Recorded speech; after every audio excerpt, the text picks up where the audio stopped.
Fala galera, beleza? Mais uma aula de matemática, professor Cleiton. Vamos lá? Hoje a gente vai fazer o estudo dos sinais de uma função do segundo grau, também conhecido como função quadrática.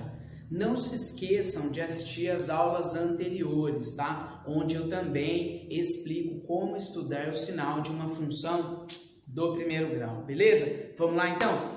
Galera, toda função do segundo grau ou função quadrática, ela é escrita nesse formato, do tipo y igual a x² mais bx mais c. Lembrando que os coeficientes a, b e c são números reais, tal que o a tem que ser diferente de zero, senão deixa de ser uma função quadrática. Beleza? Então, primeiro passo, você tem que igualar essa função a zero.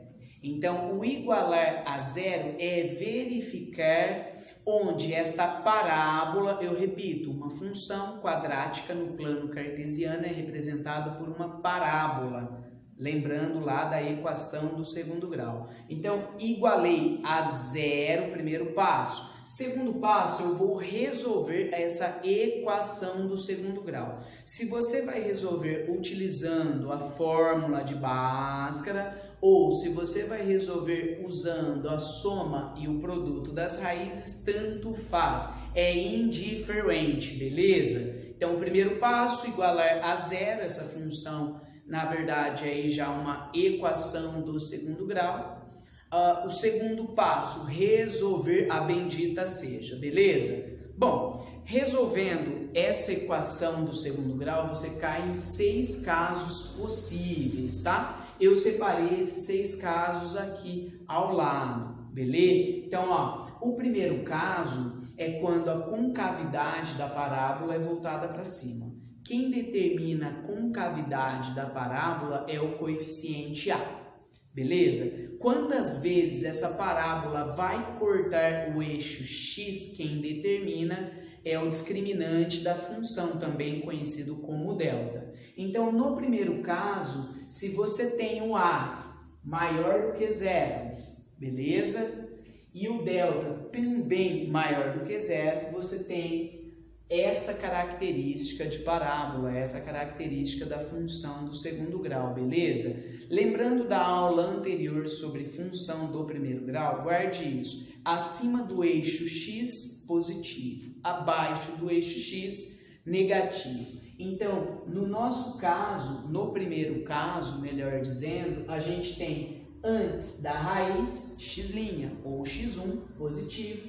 Depois da raiz, x2, ou x duas linhas, também positivo. Entre as duas raízes, abaixo do eixo x, o sinal dessa função é negativo, beleza? Então, professor, querido professor, onde ela se anula? Qualquer função, seja ela do primeiro, seja ela do segundo grau, beleza? Ela se anula sempre quando eu tenho um y igual a zero. Em outras palavras, quando ela corta o eixo x. Fechou? Então, se eu fosse responder essa questão, por exemplo, eu falaria assim, que antes e depois das raízes, eu tenho o sinal dessa função positivo. Entre as raízes, eu tenho o sinal negativo, beleza?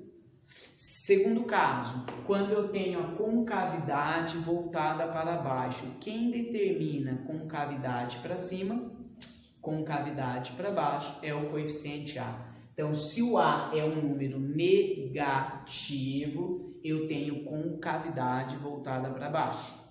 Delta maior que zero. Delta maior que zero significa que a minha parábola corta o eixo x em 2 pontos. Abaixo do eixo x, negativo.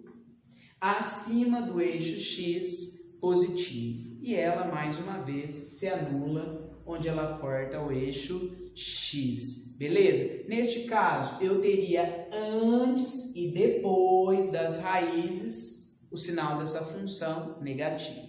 Entre as duas raízes, positivo. Beleza? Terceiro caso. O terceiro caso é quando eu tenho concavidade voltada para cima, A positivo, E neste caso, delta é igual a zero. Percebe que a parábola toca o eixo x em apenas um ponto? Tangencia o eixo x? Então significa que x' é igual a x duas linhas. Em outras palavras, x1 igual a x2. Neste caso, ela se anula quando ela toca, quando ela tangencia o eixo x, e ela é sempre positiva, antes ou depois da parábola. Belezura? Quarto caso, vamos nessa que é bom a beça. O seguinte, neste caso aqui, mais uma vez, eu tenho um delta igual a zero, percebe que x' é igual a x duas linhas, ou seja, a parábola tangencia o eixo x, e neste caso eu tenho que o coeficiente A é menor do que zero. Ou seja, menor do que zero significa que a concavidade está voltada para baixo. A função se anula, ou seja, igual a zero nas raízes. Independente se é antes ou depois dessas raízes, ela é sempre negativa. Beleza? Mais uma vez, recordando, primeiro passo, igualar a função a zero. Segundo passo, resolver a equação do segundo grau, usando fórmula de Bhaskara ou soma em produto, tanto faz. Não vão confundir, por favor, tratado de Tordesilhas com tarado atrás da ilha. Cuidado, hein? Presta muita atenção. Fechou? Beleza? Vamos para o próximo quadro. Segura aí que eu tô voltando e derrubou, é pênalti. Valeu? Pessoal, dando continuidade aí no estudo dos sinais de uma função quadrática, eu vou falar os dois últimos casos, também conhecido como quinto e sexto caso, beleza? Vamos lá então? Olha, quinto caso, galerinha. Quando delta der um número negativo, não significa que não existe parábola. Pelo contrário, existe sim, ela só não corta o eixo x. Beleza? Então, neste caso, eu teria uma parábola flutuante, beleza? Com cavidade voltada para cima, não preciso nem responder, né? Tranquilo? Beleza? O coeficiente A é um número positivo, ok? E o segundo caso, eu tenho uma parábola com cavidade voltada para baixo. Ou seja, A é negativo e o delta também é negativo, ou seja, não corta o eixo x em nenhum ponto. No primeiro caso, independente, ela é sempre positiva, beleza? Primeiro caso, fazendo uma correção no que eu estou mostrando agora, seria o nosso quinto caso, beleza? Então, sempre positiva.